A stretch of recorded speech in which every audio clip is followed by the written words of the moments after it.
अगर आप भी लेना चाहते हैं देश दुनिया की तमाम जानकारी तो आज ही सब्सक्राइब करें हमारे चैनल को। साथ ही नीचे दिए बेल आइकन को जरूर दबाएं ताकि हर अपडेट आप तक पहुंच सके। नमस्कार, प्रभाव साक्षी न्यूज नेटवर्क के खास कार्यक्रम चाय पर समीक्षा में आप सभी का स्वागत है। इस सप्ताह के राजनीतिक सामाजिक मुद्दों की बात करें तो कोरोना वायरस यही सबसे बड़ा मुद्दा रहा, क्योंकि संक्रमण के मामले लगातार बढ़ते जा रहे हैं। देश में तो बढ़ ही रहे हैं। खास तौर पर अगर हम देखें कुछ हॉटस्पॉट्स की बात करें तो महाराष्ट्र में देख लीजिए, महाराष्ट्र में खास तौर पे मुंबई की बात कर लीजिए, आप दिल्ली की बात कर लीजिए, राजधानी दिल्ली की बात कर लीजिए, और गुजरात की बात कर लीजिए, गुजरात में विशेष तौर पे अहमदाबाद की बात कर लीजिए। बड़े संक्रमण के मामले तेजी के साथ बढ़ रहे हैं, सरकार के लिए चिंता का विषय बने हुए हैं। प्रवासी श्रमिकों की समस्या भी इस सप्ताह काफी प्रमुख तौर पर उभर कर आई, जब औरंगाबाद में शुक्रवार को घटना हुई 16 मजदूरों के ट्रेन की चपेट में आकर मृत्यु हो जाने की, तो उससे पूरा दिल दहल गया। विशाखापत्तनम में इस सप्ताह जो हादसा हुआ, गैस लीक कांड हो गया, उसमें हमारे 11 लोगों की जान चली गई। तो ये सब ऐसे मुद्दे हैं जो कि इस सप्ताह काफी प्रभावित करते रहे जनजीवन को। इसके अलावा भी लॉकडाउन 3 में जो छूट दी गई जिस तरीके से, उसको लेकर भी सवाल उठे, क्योंकि जो शराब की दुकानों पर जिस तरह से भीड़ उमड़ी, उसने दर्शाया कि लॉकडाउन 3 को लेकर लोग गंभीर नहीं है। ट्रैफिक जाम लगा दिया गया है, मंडियों में भीड़ लगी हुई है, तो इसको देखकर लगा कि शायद लॉकडाउन 3 में इतनी ढील नहीं दी जानी चाहिए थी, क्योंकि इसके परिणाम सुखद आने के बजाय दुखद भी हो सकते हैं, क्योंकि संक्रमण के मामले बढ़ सकते हैं। क्योंकि जब शराब की दुकान पे देखा कि लोग सोशल डिस्टेंसिंग के नियमों का पालन नहीं कर रहे हैं, ना मास्क पहने हैं, तो इस तरह से लग रहा था कि शायद संक्रमण के मामले और बढ़ सकते हैं। इसके अलावा राजनीति भी सप्ताह जमकर हुई है। कांग्रेस लगभग हर दिन बीजेपी पर हमलावर रही है। बीजेपी ने कहा है कि ये संकट का समय है, साथ रहिए, साथ मिलकर चलिए, लेकिन राजनीति अपनी जगह है। तो आइए करते हैं इस सप्ताह के मुद्दों का विश्लेषण और देखते हैं दर्शकों के प्रश्न क्या है, उनका सटीक उत्तर देने का प्रयास करते हैं।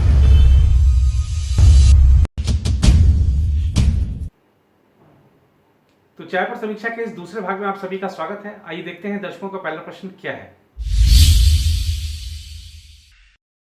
देखिए, ये नहीं कहा जा सकता कि प्रवासी श्रमिकों की अनदेखी कर रही है सरकारें। आप शुरुआत में देखिए, जब प्रधानमंत्री नरेंद्र मोदी ने लॉकडाउन 1 की घोषणा की थी, तब कहा था कि जो जहां है वहीं रहे, क्योंकि कोई भी सार्वजनिक परिवहन के साधन उपलब्ध नहीं होंगे और कोरोना वायरस के संक्रमण की चेन को तोड़ने के लिए यह आवश्यक भी था, और लोगों ने बात मानी। ये सही है कि उस समय क्योंकि अचानक ही लॉकडाउन घोषित हुआ था, तो बहुत से लोग ऐसे फंस गए थे जो कि किसी कारण से किसी छोटी यात्रा पर दूसरी जगह गए हुए थे, लेकिन वो वहीं के वहीं अटके रह गए। बहुत से लोग अपने परिवार से दूर हो गए थे, और ऐसे बहुत सारी कहानियां हैं। लॉकडाउन 1 की हो, 2 की हो, 3 में तो खैर बहुत सारी रियायतें मिली हैं। लेकिन आप देखिए कि प्रवासी श्रमिकों को अगर देखा जाए तो सबसे ज्यादा जो दिक्कतों का सामना करना पड़ा है, और उनकी दिक्कतें सड़कों पर दिख रही हैं, इसलिए वो सबके सामने भी हैं। और इसमें कोई दो राय नहीं कि प्रवासी श्रमिक के पास इतना पैसा नहीं होता है कि वो 40 दिन 50 दिन घर बैठकर खा सके, परिवार को खिला सके। वो रोज कमाता है, रोज खाता है, रोज परिवार को खिलाता है, उसका पेट पालता है, तब जाके उसके बच्चे जाके गहरी नींद सो पाते हैं। वरना तो कहाँ आप 40-50 दिन की कल्पना करते हैं, हफ्ते भर तक परिवार चलाना किसी प्रवासी श्रमिक के लिए, किसी मजदूर के लिए, किसी दिहाड़ी मजदूर के लिए बहुत मुश्किल है, अभी की अगर हम बात करें तो। और जब रोजगार छिन गया, तो देखिए, अगर रोजगार छिन जाता है तो जिस मकान में उसने किराए पे कमरा लिया होता है, उस मकान मालिक का जो रवैया बदल जाता है उसके प्रति, जो आसपास के लोग हैं वो उसको उधार नहीं देते हैं, तो इससे उस व्यक्ति का वहां पर रहकर जीवन यापन करना बहुत मुश्किल हो जाता है। जहां के लिए वो बड़े सपने लेकर उस शहर में आया था, वो सपने एकदम से बिखर जाते हैं, और उसको लगता है कि उसका गांव ही ठीक है, कम से कम खाना मिलेगा, बुनियादी सुविधाएं मिलेंगी, भले ही हम चकाचौंध और ग्लैमरस दुनिया से दूर हो जाएं, लेकिन कम से कम मैं जी तो पाऊंगा, खुली हवा में सांस तो लूंगा, कोई मुझे हेय की दृष्टि से नहीं देखेगा। और ये एक बड़ी समस्या बन जाती है प्रवासी श्रमिकों के लिए, और उनको लगता है कि ऐसी स्थिति में मैं कब तक गुजारा करूं। 1 हफ्ता वेट कर लिया, 2 हफ्ता इंतजार कर लिया, 3 हफ्ता इंतजार कर लिया, ठीक है, राज्य सरकारों ने, केंद्र सरकारों ने पहल करी, बसें चलाई गई और जो ट्रेनें चलाई गई हैं। आप देखिए, ट्रेनों में अब तक की जो बात करें तो 2 लाख से ज्यादा मजदूरों को घर पहुंचाया जा चुका है। बसों से भी बड़ी संख्या में जो प्रवासी श्रमिक अपने अपने राज्यों में पहुंच रहे हैं, वहां पे राज्य सरकारों ने बहुत इंतजाम किए हैं। विशेषकर अगर हम देखें, उत्तर प्रदेश और बिहार के पास बजट भी कम है, उसके बावजूद उन्होंने जो प्रवासी श्रमिक आ रहे हैं उनके लिए आश्रय की व्यवस्था है सीमा पर ही, या उन जिलों की सीमा पर जिस जिले में वो आ रहे हैं, आश्रय की व्यवस्था है, भोजन की व्यवस्था है, क्वारंटाइन किए जाने की व्यवस्था है। उसके बाद वो अपने घर जाएंगे। जिन लोगों को लगता है कि होम क्वारंटाइन किए जाने की जरूरत है, तो उनको अपने घर में ही कहा जा रहा है कि आप सतर्कता के साथ रहिए। तो ऐसे बहुत सारे उदाहरण हैं, सिर्फ मैं यूपी बिहार की बात नहीं कर रहा हूं, आप देख लीजिए देश के विभिन्न राज्यों में इस तरीके के हालात हैं।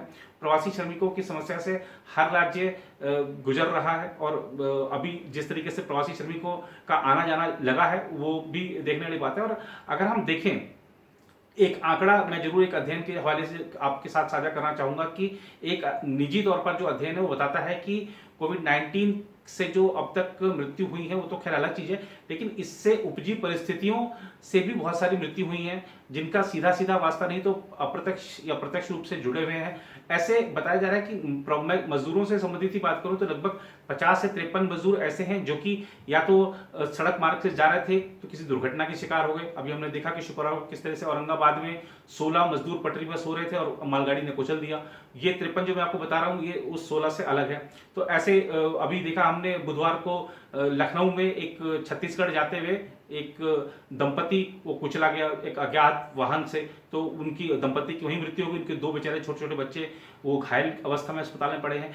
ऐसे ही किसी को कोई ट्रक कुचल गया, कहीं कोई बिल्कुल अपने घर तक पहुंचने से ठीक पहले दम तोड़ गया। तो ऐसे बहुत सारे वाकये हैं, और ऐसे भी वाकये हैं कि ये जो बेचारे मजदूर हैं जब ये अपनी बस के लिए या ट्रेन के लिए पहुंचे, अगर रेलवे स्टेशन पहुंचे हैं, बस डिपो पहुंचे हैं, तो वहां पर पुलिस ने इन्हें लाठियां मारकर भगाया कि भैया कोई सार्वजनिक परिवहन के साधन नहीं है, अफवाहें उड़ाई गई हैं, कहीं कोई बस या ट्रेन नहीं जा रही है। तो ऐसे बहुत सारे जो उदाहरण सामने हैं, ये बिल्कुल दुखद बात है कि हमारे जो श्रमिक भाई हैं जो कि ईंट में जो सीमेंट तो लगाते हैं, अपना पसीना भी लगाते हैं और उससे वो इमारतें खड़ी होती हैं जिनमें वातानुकूलित कमरों में हमारे अधिकारी बैठते हैं, हमारे राजनेता बैठते हैं, शासन करते हैं। ये उन मजदूरों की पसीने के बल पर खड़ी इमारतें होती हैं। तो खैर बड़ा दुखदाई होता है कि कोई किसी सपने को लेकर आया है, वो सपना टूटता है, वो वापस अपने गांव जाता है, घर जाता है, वहां पर भी उसको रोजगार मिलेगा या नहीं मिलेगा इसकी कोई गारंटी नहीं है। वहां पर जो अब वो वापस आ गया है तो घर जो आस पड़ोस वाले हैं वो उसको किस दृष्टि से देखेंगे कि आप बड़ी बड़ी बातें कह के गए थे, आप वापस आप आने को मजबूर हो गए। ऐसे बहुत सारी चीजें हैं जो समाज में देखने को मिलती हैं। लेकिन सरकारों की जहां तक बात है, देखिए सरकारें काम कर रही हैं, और सबसे बड़ी इतना बड़ा देश है और हमारा जो देश है सीमित संसाधनों वाला देश है। हमारे पास अभी जो बजट है वो इतना नहीं है कि सबको रोजगार दे सकें। ठीक है, मनरेगा जैसी और भी कई सारे की योजनाएं हैं जिनके जरिए श्रमिकों को, गरीबों को मदद मुहैया कराई जाती है। लेकिन निजी तौर पर अगर हम देखें तो निजी क्षेत्र इसमें बहुत बड़ी भूमिका निभाता है। निजी क्षेत्र की हालत खस्ता है। अब श्रम सुधार हैं जो उनको कुछ राज्य सरकारें आगे बढ़ा रही हैं तो विपक्ष आलोचना कर रहा है, लेकिन उद्योगों को भी इस समय बढ़ावा दिए जाने की जरूरत है, क्योंकि उद्योगों पर ही ये बहुत ज्यादा तरह से निर्भर है कि वो किस तरीके से अर्थव्यवस्था को वापस दौड़ती और छलांगे लगाती हुई जो स्थिति है वो वापस आ जाए अर्थव्यवस्था की। तो ये एक हमको इस समय काम के घंटे नहीं देखने चाहिए श्रमिकों को अगर थोड़ा सा अतिरिक्त काम के घंटे लगाने पड़ते हैं तो लगाने चाहिए, और उद्योगों को फिर से खड़ा करने की जरूरत है। उद्योग खड़े होंगे, रोजगार बढ़ेगा। सभी को सरकारी नौकरी नहीं मिल सकती, सभी को सरकारी सहायता नहीं दी जा सकती, ये कटु सत्य है और इस बात को सबको गांठ भी बांध लेना चाहिए। लेकिन जो लोग राजनीति करते हैं उनका अलग मुद्दा है। प्रवासी श्रमिकों की समस्या वाकई में बड़ी विकट है। सरकारें इस पर ध्यान दे रही हैं, ऐसा कोई भी राज्य नहीं है, और केंद्र की तो आप बिल्कुल देख ही सकते हैं कि किस तरीके से रोज आप जो सरकार की तरफ से बयान आते हैं उसमें बताया जाता है कि किस तरीके से प्रवासी श्रमिकों की समस्या को लेकर, उनको सुलझाने को लेकर सरकार गंभीर दिख रही है। विभिन्न मंत्रालयों का सामंजस्य आपस में है, और यकीनन जो हमारे प्रवासी श्रमिक हैं, ठीक है कि उनको दिन काटना, जहां पर है वो बाहर गए हैं, उनको दिन काटना थोड़ा मुश्किल हो रहा है, लेकिन उनको संयम और धैर्य रखने की जरूरत है।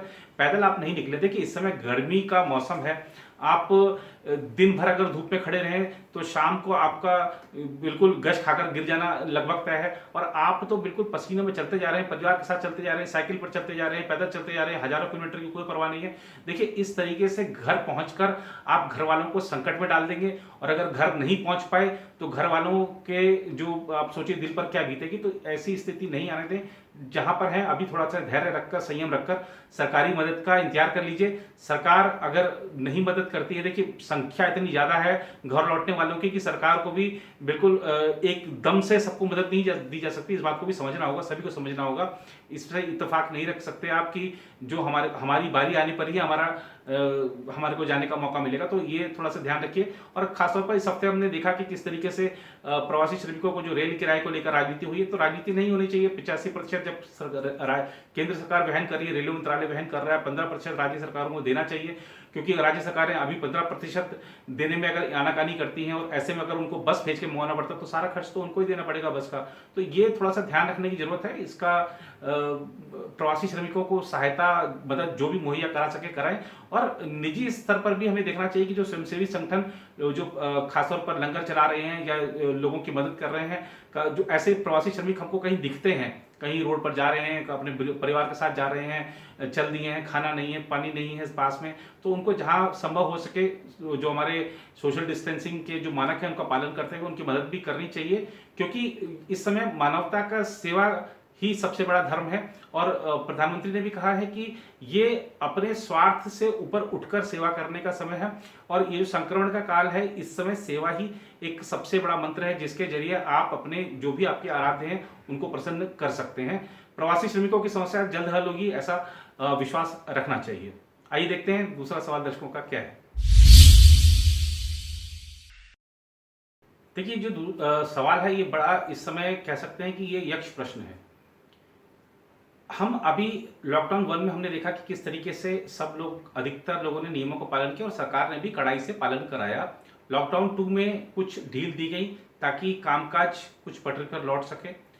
लॉकडाउन 2 भी हम देखें, जब वो 14 दिन का जो लॉकडाउन 2 था, उसमें अगर हम आखिरी का हफ्ता देखें तो लोगों ने जो छूट थी, जो ढील मिली थी, उसका बेजा फायदा उठाना शुरू कर दिया। और अब हम जब देख रहे हैं कि ये जो संक्रमण के मामले हैं 58,000 के आसपास आ चुके हैं, तो ये दर्शाता है कि जो लॉकडाउन 2 के आखिरी हफ्ते में जो ढील का लोगों ने बेजा फायदा उठाया है, उसका ये सीधा सीधा असर हमको दिख रहा है। ये जो संख्या बढ़ती दिख रही है। लॉकडाउन 3 की जैसे ही शुरुआत हुई है, देखिए लॉकडाउन 3 जैसे ही शुरुआत हुई है, लोगों ने बिल्कुल ही लॉकडाउन की, कह सकते हैं कि जो उसकी परिभाषा है उसी को बदल कर रख दिया है। सब सड़कों पर थे, ट्रैफिक जाम लगा हुआ है, शराब की दुकानों पर लाइन लगी हुई है, सब्जी मंडियों में भीड़ बची हुई है। लगा ही नहीं लॉकडाउन है। लॉकडाउन का असर सिर्फ यही दिख रहा था कि ठीक है, ट्रेनें बंद है, प्लेन बंद है, जो इंटरस्टेट बसें हैं वो बंद हैं। तो ये तो लॉकडाउन का माहौल लोगों ने उड़ा दिया। और लॉकडाउन 3 में की शुरुआत से जो गलतियां हुई ना, उसका परिणाम अभी आना बाकी है।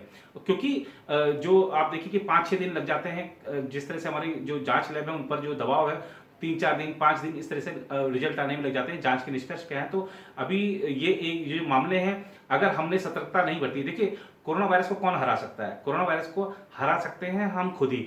हम कैसे हरा सकते हैं, ये बात पहले दिन से बताई जा रही है, प्रधानमंत्री की तरफ से बताई जा रही है, सरकार की तरफ से बताई जा रही है, राज्य सरकारों की तरफ से बताई जा रही है। सोशल डिस्टेंसिंग का पालन करिए, घर पे रहिए, सुरक्षित रहिए, अनावश्यक कारणों से बाहर मत निकलिए। लेकिन हम ये सब कुछ मान ही नहीं रहे हैं, तो यानी कि हम नहीं मान रहे हैं तो हम ही अपनी जान के दुश्मन बने हुए हैं। आप ट्रेन में यात्रा करते हैं, आप बस में यात्रा करते हैं, तो आप कैसे, जब ट्रेन में देखिए आप अपने ब्रीफ केस को भी, आप कोई छोटा सा बैग ले जा रहे हैं उसको भी बड़ा सा चेन से बांध के रखते हैं कि कहीं कोई ले ना जाए। सामान की आपको इतनी फिक्र होती है, जान की आपको फिक्र ही नहीं है। निकल पड़े हैं, बस गाड़ी लेके निकल पड़े हैं, बहुत दिन हो गए भैया बाहर घूमे हुए, जहाँ ताज़ा हवा में सांस ले आए। ये सांस रहेगी तो सांस ले पाएंगे, सांस ही नहीं रहेगी तो क्या होगा? आप देखिए कि किस तरीके से जो हमारे इस कोरोना वायरस का जो संक्रमण का ये जो दौर है, इसमें आप देखिए कि क्या हालात हो गए हैं कि इस तरीके की परिस्थितियां आ गई हैं कि कोई कोरोना वायरस से मर जा रहा है तो उसके घर वाले उसकी लाश को नहीं ले रहे हैं, पुलिस वालों को दफनाना पड़ रहा है, अंतिम संस्कार करना पड़ रहा है। ये हो गया है समाज, ये हो गए हैं इस दिन। और एक खबर ने दहला दिया कि उस खबर में दहलाने वाली खबर ये थी कि जब ये पता लगा कि पूरा परिवार होने के बावजूद एक व्यक्ति की जब कोरोना वायरस से दिल्ली में मृत्यु हुई तो उसको कंधा देने के लिए 4 लोग नहीं थे, 3 ही लोग थे। एक व्यक्ति चौथे ने जिसने कंधा दिया उसने कंधा देने के पैसे लिए। तो आप देखिए कि ये ऐसी स्थिति चाहते हैं क्या हम कि हमारे साथ हो? अगर भगवान ना करे किसी के साथ हो, हमारे जितने भी समय लोग संक्रमित हैं सब ठीक हों, लेकिन अगर एक भी व्यक्ति मरता है उसके घर वाले उसको छू तक ना पाए, उसको उसके जो क्रियाएं हैं, अंतिम क्रियाएं हैं वो तक ना कर पाए, किसी दूसरे को उसको जलाना पड़े, दफनाना पड़े, तो ये ऐसी स्थिति हम चाहते हैं क्या कि वो हमारे साथ हो या किसी के साथ हो? किसी के साथ नहीं होनी चाहिए। संक्रमण रोकना सिर्फ हमारे हाथ में है। क्यों नहीं हम अभी तक समझ पा रहे हैं, क्यों नहीं हम अभी तक संभल पा रहे हैं? बहुत बड़े प्रश्न है। दुखी की बात है कि हमने लॉकडाउन 1 में जरूर इसकी चिंता की, लेकिन अब हम जब इस स्थिति में पहुंच चुके हैं कि इतने सारे संक्रमण के मामले, आप सोचिए कि ये जो 58,000, 59,000, 60,000 ये जो मामले हो गए हैं, इतने लोग संक्रमित हैं, ये पता नहीं कितने लोग अगर बाहर निकलेंगे तो और भी लोग संक्रमित मिलेंगे, तो कितने लोगों में संक्रमण फैलने का डर है। इस समय तो हमको और ज़्यादा सतर्कता बरतनी चाहिए।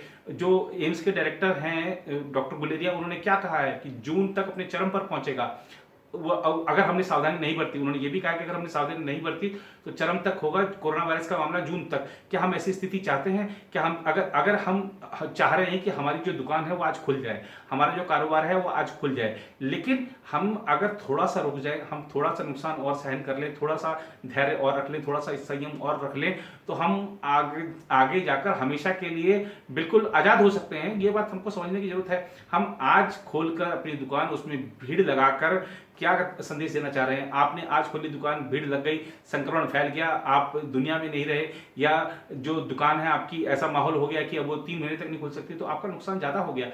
क्यों नहीं हम अब थोड़ा सा अपने ऊपर जो नियंत्रण रख सकते हैं, स्व नियंत्रण अगर कह सकें या आत्मनियंत्रण की बात कर सकें, तो ये देश तो खैर माहिर रहा है दुनिया को राह दिखाने में, और हम इस तरीके की जो स्थिति खुद पैदा कर रहे हैं, तो ये चिंता की बात है। और सबको सोचना चाहिए, नागरिकों को सोचना चाहिए कि इस दिशा में जब अगर हमने संक्रमण फैला दिया इस स्तर तक कि इसको बेकाबू हो जाए स्थिति, तो सरकार के लिए, कोई सरकार हो, चाहे केंद्र सरकार हो चाहे राज्य सरकार हो, बहुत मुश्किल हो जाएंगी कि हालात को संभालना। हालांकि सरकार ने, चाहे केंद्र की सरकार हो चाहे राज्य की सरकार हो, बहुत एक जो संक्रमण का जिस तरह से बढ़ रहा है उसको देखते हुए अपनी तैयारियां व्यापक स्तर पर की हैं, लेकिन वो नौबत ना आने पाए, ये हमारा प्रयास रहना चाहिए। फिलहाल अगर हम बात करें भारत में, तो स्थिति फिर भी नियंत्रित हम कह सकते हैं। सरकार ने देखिए अपनी पूरी कोशिश की है। आप सरकार के जो दावे हैं उनसे इत्तेफाक रख सकते हैं, नहीं भी रख सकते हैं, लेकिन जो दिख रहा है दुनिया भर में जो आंकड़े हैं और भारत से अगर तुलना करें तो आपको दिखेगा कि सरकार के जो प्रयास थे कितने रंग ला रहे थे। आप देखिए कि अमेरिका में देखिए अभी कितने मामले हो चुके हैं, 76,000 मौतें हो चुकी हैं। हमारे यहाँ पर 1900 के आसपास ये आंकड़ा पहुंचा है मृतकों का। आप देखिए कि चाइना में, तो चाइना की जो हम बात वैसे नहीं करनी चाहिए क्योंकि वहां के आंकड़े हैं, वो आंकड़े चाइना के आंकड़े पूरी दुनिया को संदेह है। अब चाइना कह रहा है कि हमारे यहाँ 4-4.5 लोग मरे हैं, तो और वहां पर 82,000 के आसपास संक्रमण के मामले थे, जिसमें से 4-4.5 लोग मरे थे। ऐसे आप देख लीजिए, चाहे ब्रिटेन देख लीजिए, इटली देख लीजिए, स्पेन देख लीजिए, तो आपको खासतौर पर यूरोपीय देशों को उठा लीजिए, आप देखेंगे कि वहां पर संक्रमण के मामले हों चाहे मृतकों का मामला हो, आप भारत के हिसाब से देखेंगे तो बहुत बड़ी संख्या में वहां संक्रमित भी हुए हैं देशों में, विभिन्न देशों में। अगर हम देखें पूरी दुनिया के 190 के आसपास देशों में की स्थिति अगर हम देखें तो संक्रमण के मामले भी ज्यादा है, मृत्यु के मामले भी ज्यादा है। हमारे यहाँ पर ठीक होने का जो प्रतिशत है वो 29.30% से कुछ ज्यादा बताया जा रहा है। तो ये एक अच्छी बात है कि हमारे यहाँ इतनी बड़ी संख्या में लोग ठीक भी हो रहे हैं, और ये प्रयास है हमारे डॉक्टरों के, स्वास्थ्य कर्मियों की, एक अच्छी बात है। और इसमें देखना चाहिए कि हम अपने स्वास्थ्य कर्मियों के लिए क्या उनके लिए सम्मान व्यक्त कर सकते हैं, उनका जो किस तरीके से हम अभिवादन कर सकते हैं। जहां मिले उनका अभिवादन कीजिए, इस समय वो आपके लिए भगवान स्वरूप है। कुल मिलाकर देखा जाए तो कोरोना वायरस नियंत्रण में रहे या नियंत्रण से बाहर जाए, ये सब आपकी जिम्मेदारी है, हम सबकी जिम्मेदारी है। हम सबने चाह लिया कि इसको नहीं फैलने देना, तो ये नहीं फैलेगा। हम इसको पूरी दुनिया में साबित करके दिखा सकते हैं। आइए देखते हैं दर्शकों का अंतिम प्रश्न क्या है। देखिए, घाटी में आतंकवाद कायम है, अब ये नहीं कह सकते हैं, और 370 हटा है।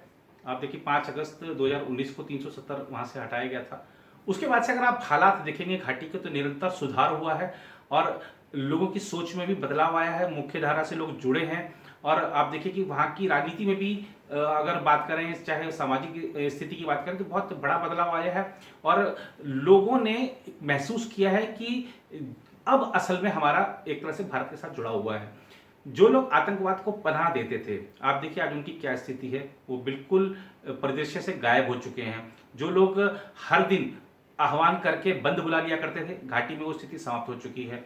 घाटी में ऐसे ही कुछ लोग, कुछ चुनिंदा बचे हैं जो कि आतंकवाद की राह पर चलते हैं या दूसरों को चलाते हैं, चाहे वो डराकर हो चाहे वो बहला फुसलाकर हो। उसमें से एक था रियाज नाइकू। और हिजबुल अगर मुजाहिदीन की बात करें तो ये वो संगठन है आतंकवादी संगठन है जो कि पाकिस्तान के पैसे से चलता है, पाकिस्तान के पैसे से पलता है। पाकिस्तान के जो मंसूबे हैं उनको इसके जरिए, हिज संगठन के जरिए उसको अंजाम दिया जाता है। लेकिन आप देखिए हिजबुल मुजाहिदीन की कमर टूट चुकी है। हमारे जो भारतीय सुरक्षा बल हैं, आप याद कीजिए बुरहान वानी 2016 ठोक दिया, आप याद कीजिए मूसा ठोक दिया, आप देखिए इसको रियाज नाइक को कितना 8 साल से चक्कर कटा रहा था वो, और कितनी बार बच निकलता था, लेकिन ठोक दिया। ऐसे ही जो भी आएगा हिजबुल मुजाहिदीन का कमांडर जो बनेगा उसको वो भी ठोका जाएगा। तो इस पद पर जो भी रिक्ति है वो हमेशा बनी रहेगी। ये को आप मान लीजिए भारतीय सुरक्षा बलों का जो समन्वय है, चाहे हम आर्मी की बात करें, हम जम्मू कश्मीर पुलिस की बात करें, हम सीआरपीएफ की बात करें, वहां पर आप देखिए कितना समन्वय के साथ ये लोग काम करते हैं। कमाल का समन्वय है इनका। और जो कहीं कोई इनपुट्स को लेकर कहीं कोई दिक्कत नहीं है। 370 हटने के बाद अब जो राज्य सरकार है उसका बिल्कुल दखल खत्म हो चुका है। जो सुरक्षा बल है उनके पास पूरी ताकत है, पूरी आजादी है कोई भी निर्णय लेने की, कोई भी कदम उठाने की। पहले सरकार के स्तर पर बहुत सारी मंजूरियां लेनी पड़ती थी, वो दिक्कत नहीं है। और यही एक कारण होता है कि आपके पास कोई जानकारी मिली, आपको कोई गुप्त सूचना मिली है, पुख्ता सूचना मिली है, आपने उसकी पुष्टि कर ली है, आप कदम आगे बढ़ाइए, कर डालिए, सरकार आपके साथ है, प्रशासन आपके साथ है। वही इस रियाज नायकों के मामले में हुआ है। पूरी जानकारी थी, सुरक्षा बलों ने उसकी पुष्टि की, कंफर्मेशन हुई कि रियाज नाइक को आया है, मार गिराया उसको। और आप देखिए कि क्या हमारे सुरक्षा बलों ने और हमारे जो जम्मू कश्मीर का प्रशासन है यूटी का, देखिए क्या कमाल का जो उन्होंने एहतियात बरती थी पहले भी और उसके बावजूद उसके बाद भी। याद कीजिए बुरहान वानी जब मारा गया तो घाटी में कैसी स्थिति खराब हुई थी, हालात संभालने में बहुत समय लग गया था। लेकिन इस बार आप देखिए कोई छिटपुट कोई घटना हुई हो अगर, क्योंकि इस बारे में कुछ अपुष्ट रिपोर्टें हैं, कोई पुष्ट रिपोर्टें नहीं, कुछ छिटपुट घटना हुई हो अगर, तो उसको छोड़ दीजिए। तो घाटी में बिल्कुल अमन चैन और शांति है वहां पर। और लॉकडाउन लगा हुआ है तो आवाजाही प्रतिबंधित है ही, पूरे देश में आवाजाही प्रतिबंधित है। उसको हम ये नहीं कह सकते हैं कहीं किसी को दबाया गया है, किसी को कोई आवाज दबाई गई है। सब लोग खुद ही घरों में हैं। रमजान के समय में जो हमारे मुस्लिम धर्मगुरु हैं, सबने अपील की थी कि आप घर पे ही रहकर इबादत करें। कोई मस्जिद नहीं जा रहा है, कोई फ्राइडे प्रेयर्स में मस्जिद नहीं जा रहा है, सब बंद है, सब घरों में ही इबादत कर रहे हैं और खुशहाली के साथ, खुशी के साथ कर रहे हैं। अमन चैन की दुआ मांग रहे हैं, कोरोना वायरस जल्द से जल्द समाप्त हो इसकी दुआ मांग रहे हैं। तो आप घाटी में बिल्कुल हम कह सकते हैं बदलाव के बयार है। और हमने अपनी रिपोर्ट्स में दिखाया भी था कि किस तरीके से जम्मू कश्मीर के लोग जो हैं वो आवभगत के लिए बहुत अच्छी आवभगत करने वाले हैं। ये बातें पहले सामने नहीं आती थी। आप देखिए लॉकडाउन में से बहुत सारे लोग पर्यटक वहां पर फंसे, पर्यटकों की पर पत्थरबाजी की खबरें तो बहुत सारे लोग दिखाई देते हैं, लेकिन पर्यटकों को अपने घर पर रखकर उनको तब से लॉकडाउन के समय से जब से लगा तब से खिला पिला रहे हैं, कि पूरी अवगत कर रहे हैं। तो ये अपने आप में बड़ी बात है। और आप चाहे केंद्र सरकार को देखिए कि वहां पे दिल जीता है। अभी इस समय देखिए लोग घरों पर हैं, रमजान का समय है, बहुत सी जरूरतें होती हैं। कोई भी जब पर्व होता है तो सभी धर्मों में बहुत सारी जरूरतें हो जाती हैं लोगों की। 3 महीने का अग्रिम राशन की बात हो, उज्ज्वला योजना के तहत 3 महीने का सिलेंडर देने की बात हो मुफ्त में, 3 महीने का राशन फ्री देने की बात हो, जो जरूरत का सामान है वो फ्री में देने की बात हो, जैसे बहुत सारे कदम उठाए जा रहे हैं। घर पर डिलीवरी कराई जा रही है। आप जो भी वहां पर जरूरी सामान की बात हो, तो आप देखिए कि जो रेड जोन एरियाज हैं वहां पर बस अब व्हाट्सएप ग्रुप बना दिए गए हैं। वहां पर आपको जो भी जरूरत का सामान है आप बताते हैं, आपको घर पर पहुंचता है। आपको जो स्कूटर ले लिए हैं वहां पर प्रशासन ने, वो स्कूटर के जरिए, जो 3 व्हीलर होते हैं, 3 व्हीलर के जरिए वहां पर घर तक चीजें पहुंचाई जा रही है। तो बहुत सारे प्रबंध किए गए हैं। आप श्रीनगर डीसी को देखिए, दिन रात काम में लगे रहते हैं, इसी काम में लगे रहते हैं कि किसी को कोई प्रकार की तकलीफ ना हो पाए। वहां पर जो 24 घंटे का कॉल सेंटर बना है, वहां पर हमारे स्थानीय युवकों को रोजगार मिला है, अपनी तकनीक का कमाल दिखा रहे हैं। अभी हाल ही में देखिए जम्मू कश्मीर में, खासतौर पर श्रीनगर की बात कर रहा हूं मैं, श्रीनगर में एक प्रदर्शनी लगाई गई थी। उस प्रदर्शनी में हमारे श्रीनगर के युवकों ने भाग लिया। उसमें वो विज्ञान प्रदर्शनी थी, उसमें आपको लेकर आना था कि आप कोविड-19 से लड़ने के लिए क्या विज्ञान के आधार पर, तकनीक के आधार पर चीजें बना सकते हैं, उपकरण बना सकते हैं। आप देखिए हमारे कश्मीरी युवकों ने अपनी कला दिखाई। कोई वेंटिलेटर बनाकर लाया है, कोई अलग चिकित्सा उपकरण बना के लाया है, कोई अलग चिकित्सा उपकरण बना के लाया। तो हमारे कश्मीर के युवाओं को देखिए ना आपकी किस तरीके से उनके अंदर जो विज्ञान की छुपा हुआ था, उनके अंदर जो कला छिपी थी, वो निकल कर बाहर आ रही है और उसको एक मौका मिला है। और ये मौका दिया है 370 वहां से जब हटी है तो मिला है, वरना तो वहां पर बरगला के रखा जाता था, उनको आगे नहीं बढ़ने दिया जाता था। कुछ ही परिवार थे जिन्होंने पूरा कब्जा किया हुआ था। और आतंकवाद की कमर टूट चुकी है, इसमें कोई दो राय नहीं है। आप यही साल देखिए रियाज नायकों को मारा जाना तो इस साल की सबसे बड़ी कामयाबी है ही। और आप ये देखिए कि अब तक अगर हम बात करें जनवरी से लेकर मैं अप्रैल अंत तक के आंकड़े की बात करूं तो 65-66 वहां पर आतंकवादी मारे जा चुके हैं, जिसमें से अप्रैल माह ही जो आतंकवादी हैं उनके लिए काल साबित हुआ। 28 आतंकवादी ठोक दिए गए हैं अप्रैल माह के अंदर अंदर।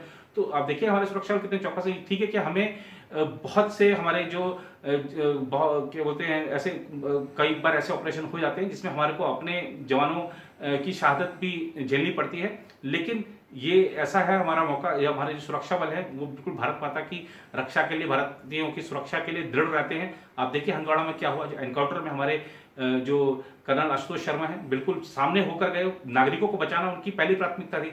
लोग कहते हैं वहां पे कैसे आर्मी के बारे में खबरें उड़ाई जाती थी कि ये नागरिकों पर दमन करते हैं। आप देखिए कि नागरिकों की जान बचाने के लिए हमारे कर्नल शर्मा ने अपनी जान दे दी। वो नागरिकों को निकालने गए थे। चाहते तो जिन आतंकवादी को मारा जा रहा था उस घर को बम से भी उड़ाया जा सकता था, आईईडी से उड़ाया जा सकता था, लेकिन ऐसा नहीं किया। आतंकवादियों का सामना करते हुए वहां पर जो 11 सिविलियन फंसे हुए थे उन सबको निकाला गया एक एक करके। उसके बाद वो गोलीबारी की चपेट में आ गए। हमारे 5 लोग वहां पे मारे गए थे। तो ये ऐसे कुछ चीजें हैं जो जम्मू कश्मीर की जनता भी देख रही है, समझ रही है कि किस तरह से उनको अब तक बरगला कर रखा गया, किस तरह से धर्म के नाम पर बहला फुसला कर गलत काम करवाए जाते थे। और ये जो रियाज नायकू था वो तो इस मामले में माहिर था, वो किस तरह से युवकों को बहलाता था, फुसलाता था। और ये जो गरीब युवक होते हैं हमारे, इनका फायदा लोग उठाते हैं, खासतौर पे ऐसे जो आतंकवादी संगठन है, आतंकी लोग हैं। और लेकिन अब जब दिख रहा है कि इन लोगों को कि हमारा भविष्य उज्जवल हो सकता है, तो वो लोग भी मुख्य धारा में आना चाहते हैं। आप देखिए कि हमारे जो चाहे वो हमारे आर्मी की बात हो, हमारे जो अर्धसैनिक बल हैं उन सब की तरफ से जिस तरह से एक जागरूकता कार्यक्रम चलाए जाते हैं, वो खासतौर पर छात्रों को लेकर, छात्रों को देश के अन्य भागों की सैर कराई जाती है, वहां पे क्या चल रहा है, डेवलपमेंट कैसे चल रहे हैं, हम जम्मू कश्मीर में कैसे डेवलपमेंट कर सकते हैं। ऐसे विचार जब उनके मन में कौंधते हैं बच्चों के, तो निश्चित रूप से जम्मू कश्मीर प्रबलता के साथ भारत के साथ खड़ा है। भारत का अभिन्न अंग अब पहले से ज्यादा महसूस कर रहा है। पहले हम कहते थे कि हमारा अभिन्न अंग है बताना पड़ता था। अब जम्मू कश्मीर खुद कह रहा है हम भारत का अभिन्न अंग है। बहुत बदलाव आया है, आतंकवाद की कमर टूट चुकी है, आतंकवाद का खात्मा तय है। कोई छिटपुट आते हैं तो वो देखते हैं कब तक भेजते हैं। हमारी जो सुरक्षा बल है, हमारी जो सेना है, वो हमेशा चौकस है उनका सफाया करने के लिए। तो यह था आज का चाय पर समीक्षा कार्यक्रम। अगले सप्ताह फिर मिलेंगे आपसे इसी समय।